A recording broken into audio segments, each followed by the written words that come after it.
கண்மணி தேன்மொழியை கூப்பிட்டுக்கிட்டு இடியாப்பம் வைக்கிறதுக்கு கிளம்புறாங்க. கிளம்பும்போது ஒரு ஐடி கம்பெனி பார்க்குறாங்க. அங்க வந்து வாட்ச்மேன்ட்ட வந்து சப்ளை பண்றாங்க. அவங்க சாப்பிட்டுட்டு இருக்கும்போது மேனேஜ்மென்ட் வராரு. வந்து சத்தம் போடுறாரு. "என்னப்பா நீ இப்படி பண்ணிக்கிட்டு இருக்க? ரோட்ல போற இடியாப்ப கடையெல்லாம் கூப்பிட்டு வந்து சாப்பாடு சாப்பிட்டுக்கிட்டு இருக்க. இது வந்து நம்ம கம்பெனிக்கு வந்து டீக்ரேட்டா இல்லையா?" அப்படின்றாங்க. அப்ப கண்மணி, "சார் அப்படிலாம் நினைக்காதீங்க. நான் வந்து ரோட்டு கடைன்னுலாம் நினைக்காதீங்க. என்னுடைய சாப்பாடு வந்து குவாலிட்டி எப்படி இருக்குன்றத பார்த்துட்டு பேசுங்க. அதை விட்டு போட்டு நீங்க இப்படி தவறா பேசுறீங்கன்னா எங்களை மாதிரி சிறு தொழில் பண்றவங்களுக்குலாம் அது வந்து ஒரு டீக்ரேட்டா இருக்காதா?" அப்படின்றாங்க. "அப்படி இல்லம்மா" அப்படிங்கும்போது, "நீங்க வேணா சாப்பிட்டு பாருன்னு" சொல்லி எடுத்து குடுக்குறாங்க. எடுத்து அவர் சாப்பிட்டு பார்க்குறாரு. ரொம்ப பிரமாதமா இருக்குமா, நல்லா இருக்கு அப்படின்னு சொல்லிட்டு கண்மணியோட நம்பர் வாங்கி வச்சுக்கிறாரு. ஸோ அதுக்கப்புறம் வந்து அவர் கம்பெனிக்குள்ள போயிறாரு. இங்க பார்த்தீங்கன்னா, நம்ம அன்பிட்ட வந்து அவங்க அம்மா வந்து எடுத்து சொல்றாங்க, "கண்மணி மேல எந்த தப்பும் இல்லடா. கொஞ்சம் புரிஞ்சுக்க. அவளுக்கான டைம், அவளுக்கான ஃபேஷன் நீ குடுறா" அப்படின்றாங்க. போய் வந்து நீ அவள அப்ரோச் பண்ணி கூட்டு வா அப்படின்றாங்க. அதையும் வந்து ஓகே பண்ணிட்டு அவர் கிளம்புற டைம் பார்த்து அவங்க பாட்டி குறுக்க வந்துடுறாங்க.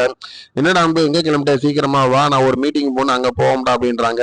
ஸோ அவங்க அம்மாட்ட, "அம்மா நான் எல்லா வேலையும் முடிச்சுட்டு நான் கண்மணியை பார்த்துட்டு வரேன்" அப்படின்னு சொல்லிட்டு அன்பு கிளம்பி போறாப்புல. போனதுக்கு முன்னாடி அந்த கம்பெனிக்கு போகும்போது அங்க ஏற்கனவே வந்து கண்மணி வந்து இடியாப்பம் கொடுத்துருக்காங்க. அது இவங்களுக்கு தெரியல. ஸோ மேல போய் அங்க ஆர்டர் எல்லாமே வாங்குறாங்க. அப்ப மேனூல வந்து என்ன பார்த்தீங்கன்னா, "நீங்க இடியாப்பத்த மட்டும் குடுக்காதீங்க. மத்த எல்லாத்தையுமே வந்து நீங்க எடுத்துக்கங்க" அப்படின்னு சொல்றாங்க.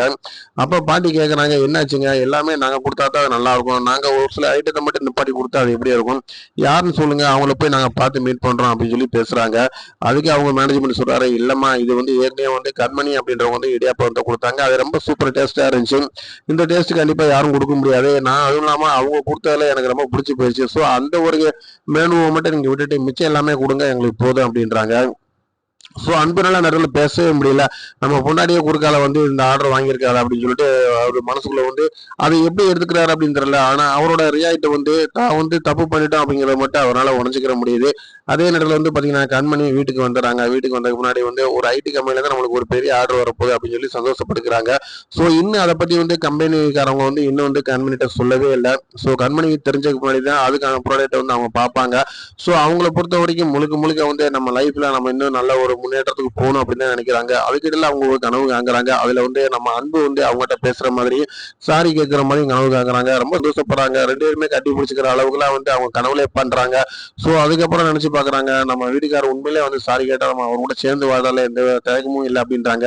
ஆனா இதுக்கிடையில வந்து அன்பு வரக்கூடிய விஷயத்தையும் வந்து இவங்க வந்து குறுக்கால வந்து தடுத்துக்கிட்டே இருக்காங்க. நம்ம வந்து பாட்டிமா. ஸோ என்ன நடக்குது அப்படின்னு பார்த்தீங்கன்னா, கண்மணி அன்பையும் சேர விடாம இருக்கிறதுக்கு என்னென்ன பிளானோ அதை இன்னும் பண்ணிக்கிட்டே இருக்கிறாங்க. ஸோ இதனுடைய விரிசல் வந்து அதிகமாகும்போது கண்டிப்பா அவங்களுக்கான கேப் நிறையாவே கிடைக்கும். அந்த சின்ன சண்டை வந்து பெரிய சண்டை ஆகிறதுக்கு வாய்ப்பு இல்லாம போயிடும். நம்ம சேனல் உங்களுக்கு பிடிச்சிருந்துச்சுன்னா லைக் பண்ணுங்க, ஷேர் பண்ணுங்க.